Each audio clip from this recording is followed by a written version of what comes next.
this will keep me honest because I like CJ. He's a Calvinist. So he debated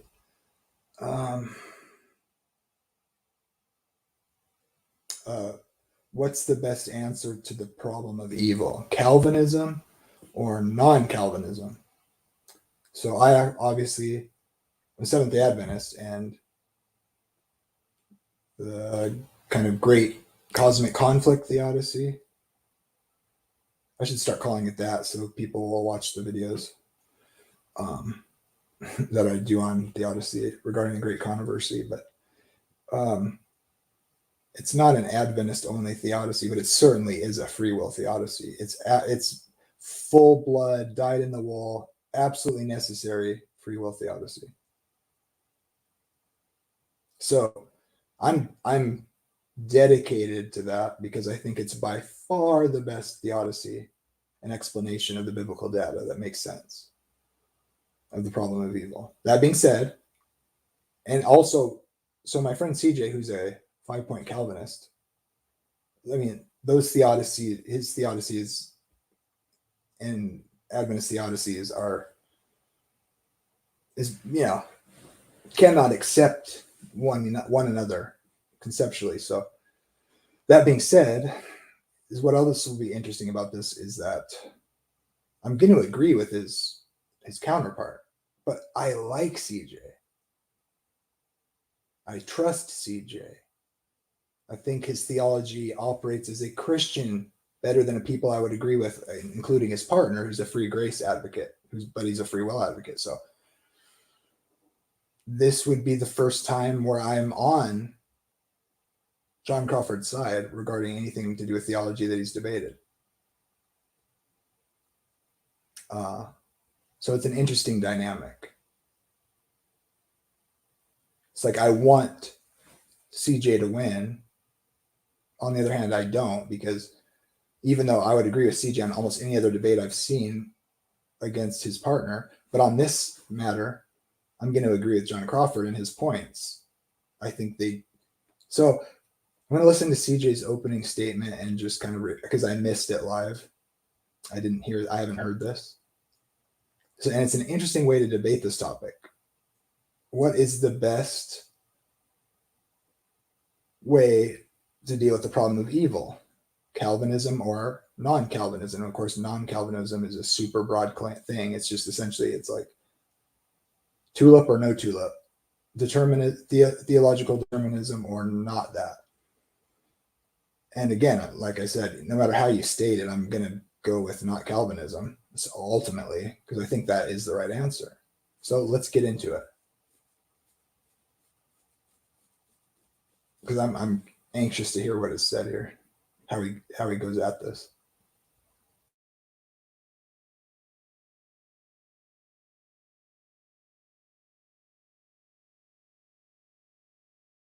Better, so that's great.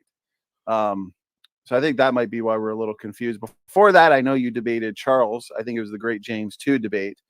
But yeah, CJ, I feel like I might have cut you off in the middle of your intro. Was there anything else you wanted to?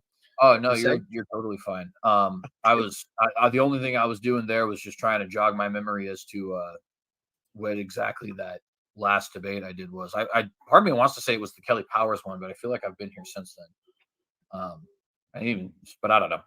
I'll remember it at some point randomly in the middle of John's opening statement. And Eureka!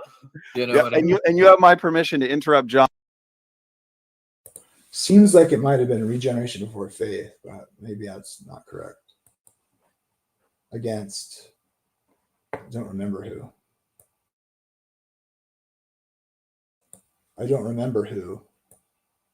One word. On in the middle of his opening statement to let us know what you're but only for that. It's okay, I've got notes, so it's all good. Okay, gentlemen. Well, fantastic introductions. I appreciate you both giving us your time for this debate on a Saturday night. And so this is one of our. So this debate was on the Standing for Truth Creation Ministries YouTube channel. So that's the original channel.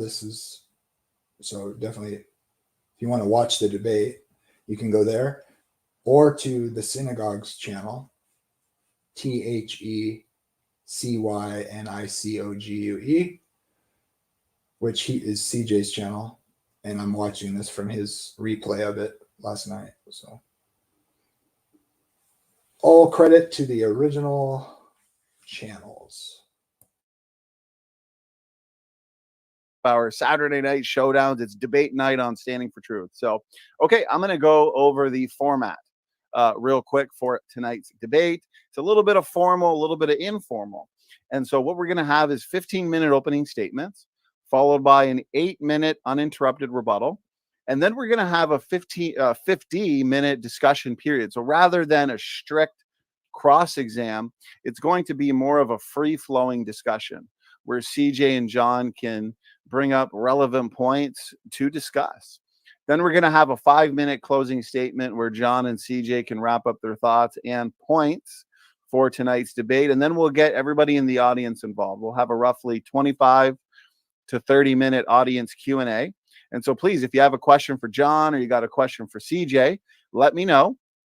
And also try and tag me at Standing for Truth or at Donnie, and that way I won't miss your questions. Okay, so we're going to get right into the debate itself. Again, the question, what is the best response to the problem of evil? So not necessarily an affirmative or a negative. We're just going to hear out your positions. And so typically the affirmative goes first. But in this case, is there anybody who would prefer to go first? Doesn't matter to me. Yeah, I'm good either way. Well, never mind. I was gonna say, I guess the only position that's explicitly stated in the title is Calvinism, because non-Calvinism is a little bit more broad. Right. So if we want to, I think that does qualify as an affirmative position, because you could essentially say it the same way as the Calvinism, which is a system,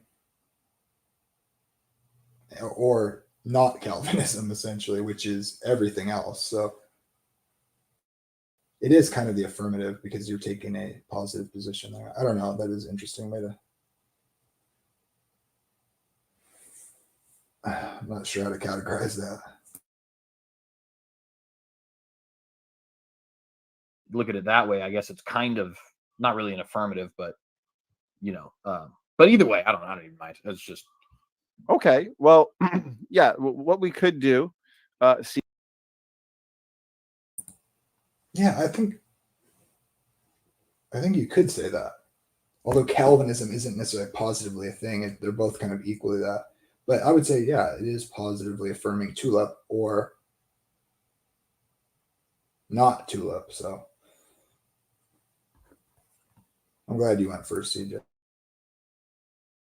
CJ, that being said, good point. Why don't we start with you then? We'll give you the first 15 minutes for an opening statement. And I know how fast these opening statements go.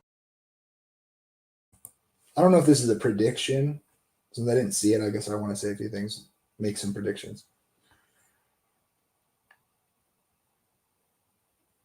Not in a scoffing way, but I would just say, I suspect, because I feel like this is what Calvinists are doing to argue that, I kind of feel like, hey man, we just kind of have to be Calvinists, because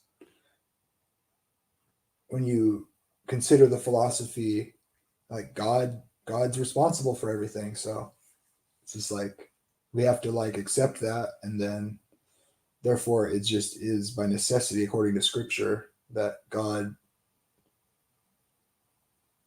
determined everything because he knew.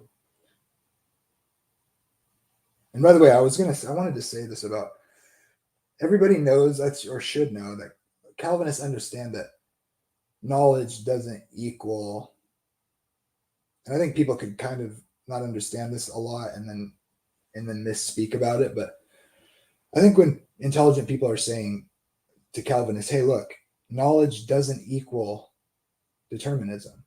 Like, everybody knows that, or should know that Calvinists know that that's not the same thing. It's not that we're saying you guys think knowledge is determinism.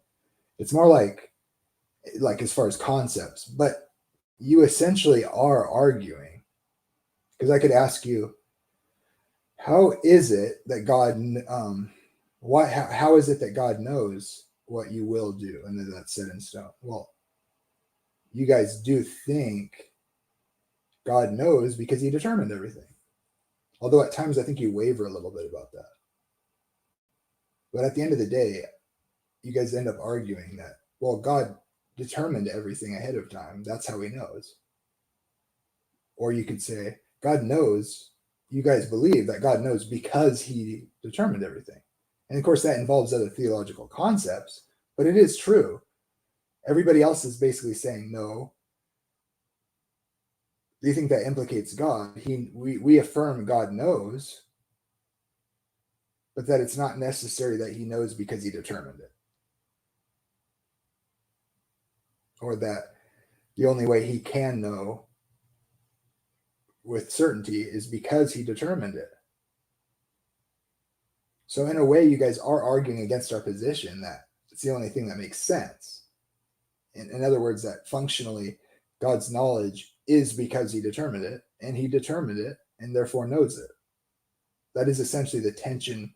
That is the disagreement. Knowledge and determinism aren't the same thing. No one's saying you guys think that conceptually they're the same thing. But you are ultimately arguing from God down that he knows because he determined it, or he determined it, and that's why he knows it. And then you guys proceed to argue why his knowledge necessitates that he determined it, or if he determined it, that's how he knows. You do argue that that's necessary, in other words, because of his knowledge being a result of his determining, or because he determined it, he knows. That's how he knows. You do argue ultimately that they're coupled in that way, but not because they mean the same thing. So I think that's what's going on.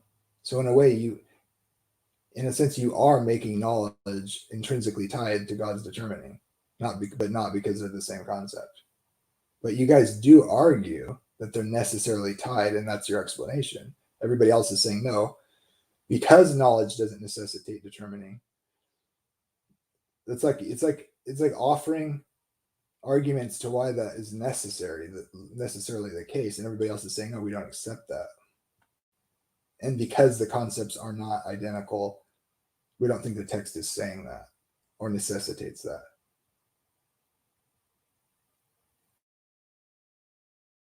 Go by. So I'll give you a 1-minute warning when you hit the 14-minute mark, and that way you'll know to start winding things down. So CJ, whenever you're ready, please let me know, and the floor is yours. Absolutely, and thank you very much. And just so you know, I will probably be sharing my screen at some point, but not right now. All right, so shalom, saints, and blessings to you all in the name of our Lord and Savior Jesus Christ. I would like to thank Reverend Crawford for participating in this debate with me, as well as the audience for their participation in listening to our dialogue here tonight, as well as, of course, our brother Donnie for hosting the conversation that we're having tonight. Of course, none of this would be able to happen without his hosting. So I just want to give my appreciations to all of you guys before we start. We are being asked the thesis question today. What is the better, who has rather the better answer to the problem of evil, the Calvinist position or the non-Calvinist position?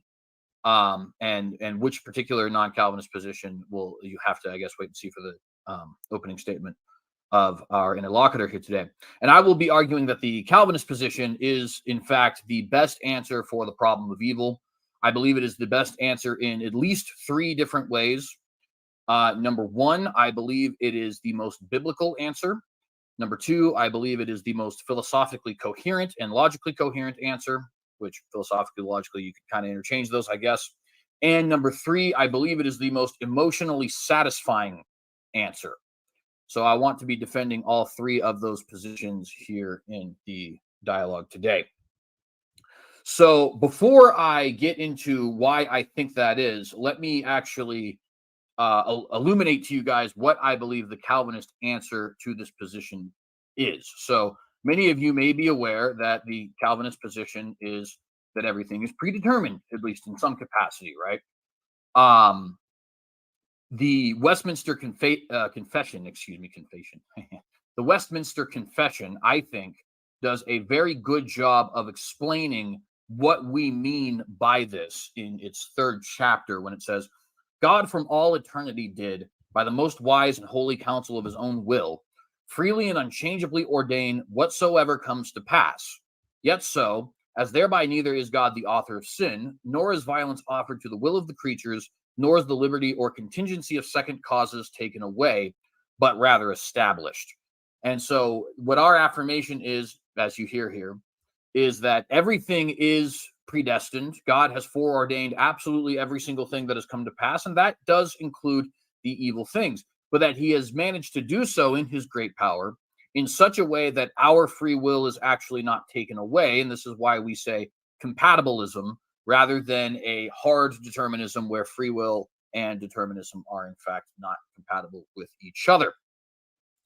So the question immediately arises, why would we take the position that God has ordained not just some things, not just good things or neutral things, but even evil things? Why would we claim that God has decreed evil things? And how does this suffice as a legitimate answer to the problem of evil? And to speak the problem of evil in its most robust form, for those who may not actually be aware, the problem of evil is essentially the question of if God is an omnipotent and omniscient and omnibenevolent, which means a being of supreme goodness, being, if he is all these things, right? Why does evil exist? And this was famously brought up by Epicurus when he says, God exists. He is omnipotent, omnibenevolent, and omniscient. An omnipotent being has the power to prevent that evil from coming into existence. An omnibenevolent being would want to prevent all evils. An omniscient being knows every way in which evils can come into existence and knows every way in which those evils could be prevented. A being who knows every way in which an evil can come into existence, who is unable to prevent them from coming into existence, but wants to do so, would prevent the existence, who is able and wants to do so, would prevent the existence of that evil. If there exists an omnipotent, omnibenevolent, and omniscient God, then no evil exists. Evil exists. Therefore, the conclusion is that God must not exist. Or another way he would put it is, if he wants to stop it, but he can't, he's not all powerful. If he doesn't want to stop it, he's not all loving. If he wants to stop it, but he doesn't know about it, he's not omniscient, right? So this is the problem of evil.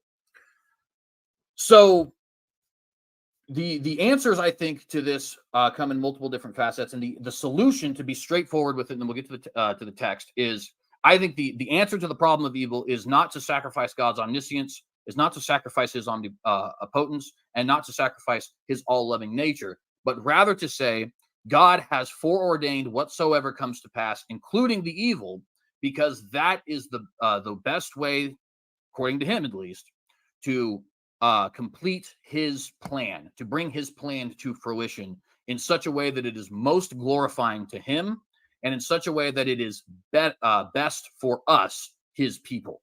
Okay. So why does evil exist? Because the existence of evil ultimately leads to the timeline that is most glorifying to God and to the timeline that is most beneficial for God's people. So now we get to the point where I would like to share my screen to demonstrate this. Okay. So let me go ahead and pull up a screen share here. And don't worry, CJ, you won't lose any time. Pulling up your screen, I'll pause it. And now I do see your screen. And so you're good to go again whenever you're ready. Thank you very much. So this is Genesis 48, specifically verses 5 through 8, right? And here we see the sons of, actually, excuse me, I am in the wrong place here. Oh, shoot. Sorry about this. I'm going to go ahead and rather than finding that and wasting my time, move on to Genesis 50. I pulled up the wrong verse. So this is here in Genesis 50. We see that Joseph's brothers are worried after the death of his father that he is actually going to come after them in vengeance for what they did to him. And for those who don't recall, what they did to him is they sold him into slavery. They lied to their father, saying he had been devoured by some wild beast. And of course, this is a very evil thing to do. It caused Joseph to be sold into slavery. Eventually, he gets thrown into prison. It's just a whole, domino effect of terrible things that end up happening to Joseph. And so they want to prevent him from doing something evil to them. And his brethren also went and fell down before his face, and they said, "Behold, we be thy servants." Joseph said unto them, "Fear not, for am I in the place of God?" And hear what he says here in verse 20. "As for you, ye thought evil against me, but God meant it unto good, to bring to pass, as it is this day, to save much people alive. Now therefore fear ye not, I will nourish you and your little ones." And he comforted them and spake kindly unto them. Right? So what we notice here is that Joseph says to his brothers, look, you guys did an evil thing and you meant evil against me, but God actually intended that evil act for a good purpose. And it's interesting, he doesn't say he used this evil act for a good purpose, but it says that he meant this evil act for a good purpose. In other words, there seems to be a very strong indication here that God actually intended this evil act for an ultimately good purpose, namely to save much people alive, to save the Israelite people from the famine that was coming across all the land, right? So we see here God is ordaining, decreeing, determining an evil act to occur. Why not say,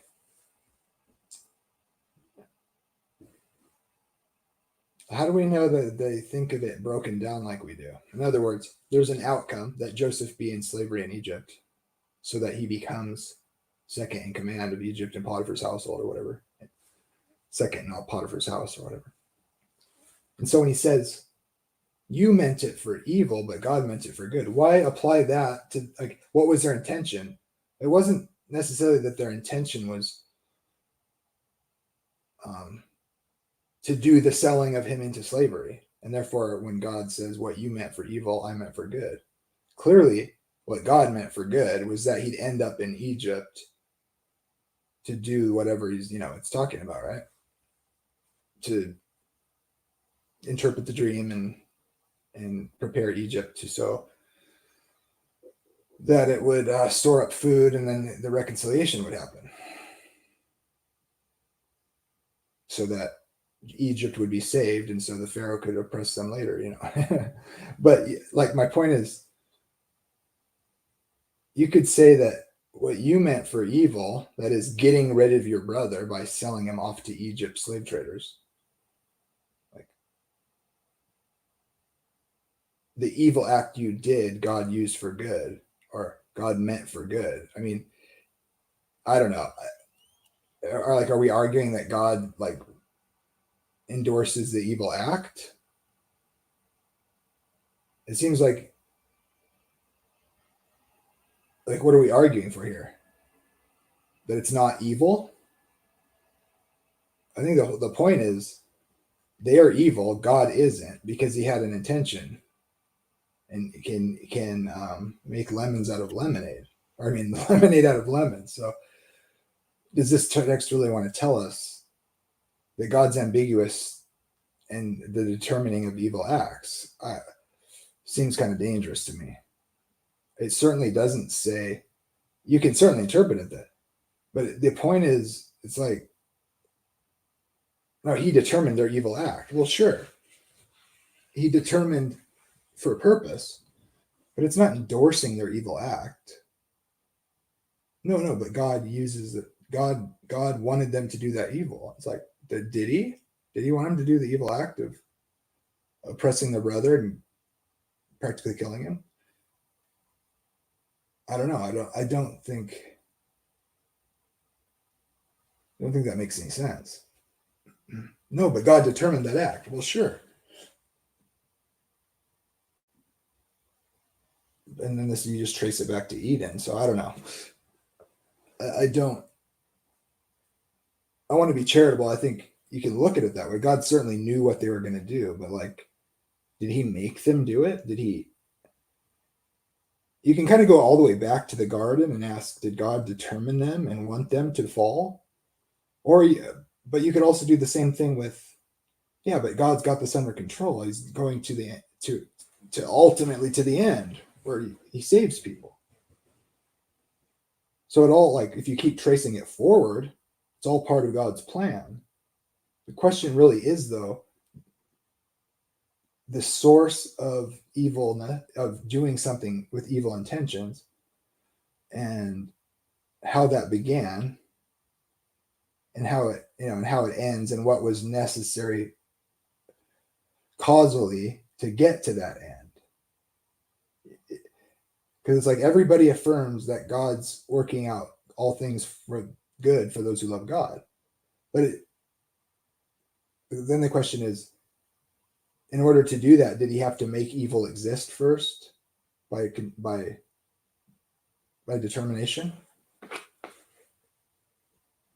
And how much is the necessity of the sourcehood of evil? Well, God created all things, so he is the ultimate source. So God is responsible for everything existing, and God has an outcome determined. But it's really about causation and origins and ability. That's why, to me, where it really breaks down is to say God intended to create everything so that there's a fall, so that he could correct it. That's not really, it's like a fraud about redemption.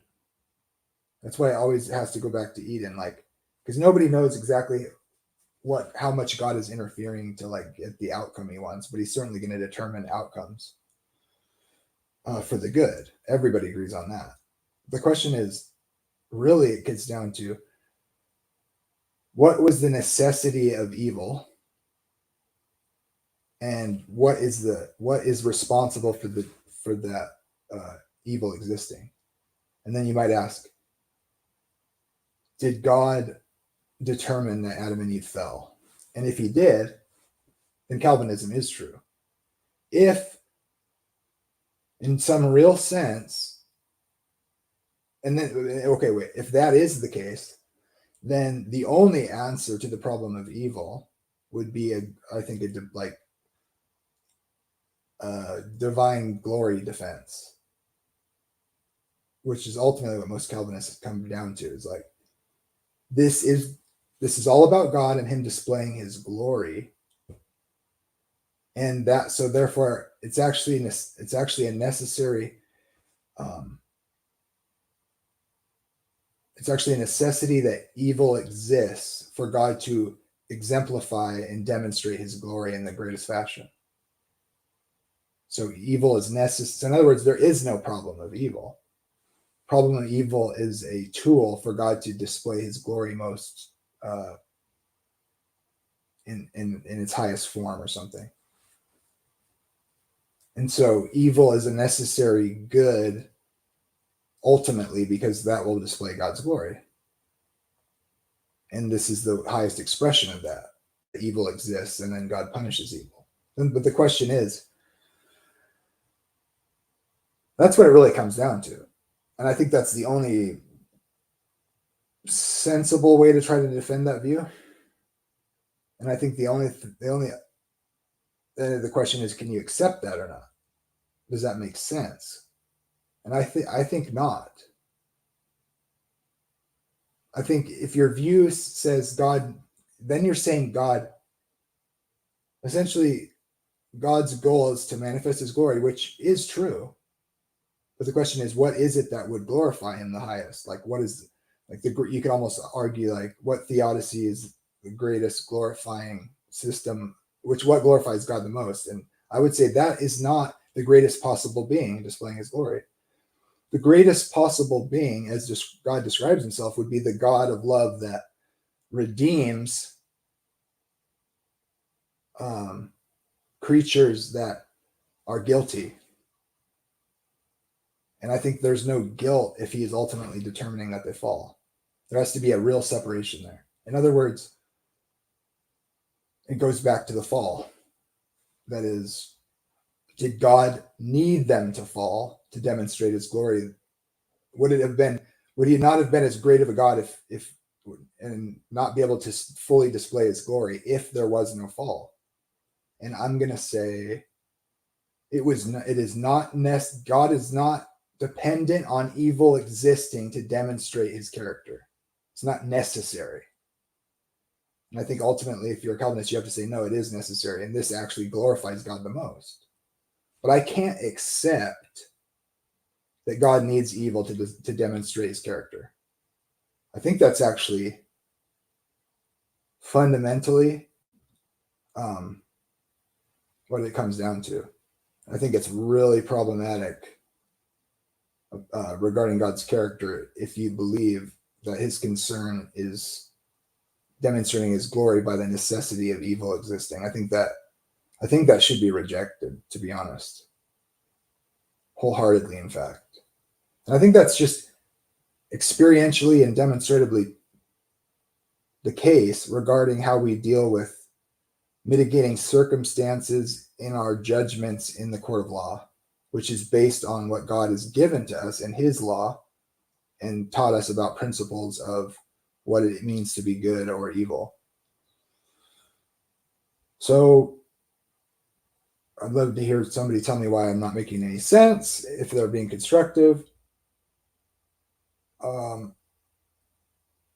In other words, let me just sum it up. In other words, to take that view, you have to say evil is necessary. But then the question is, what is evil? If evil is necessary for God, in what way can we say he's the source of all things good? If evil is a deprivation of who God is, does God need the deprivation in himself to demonstrate himself? Could God not have taught them about who he is unless they fell? Isn't that like super problematic? Like, does the narrative suggest that God needed them to fall, or that it was a missing of the mark? It was a mistake for man to disobey God. God needed us to disobey that so he could fix it so that we obey him. This is like soul building as a necessity. I mean, at that point, it's like Satan is actually a good character. Why is he going to be eliminated at the end of time? Who's eliminated at the end of time?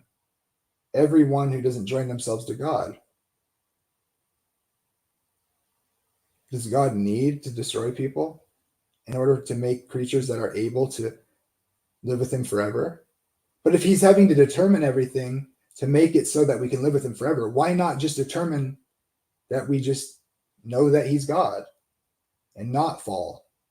The problem with living with God forever is that people are fallen and they need to be restored to God. But if he's determining everything that happens by necessity, why not just from the start determine us to not be able to fall?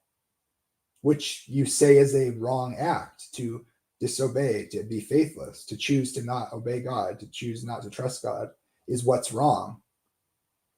But if you're determining everything by necessity, there's no reason to just have your outcome to begin with.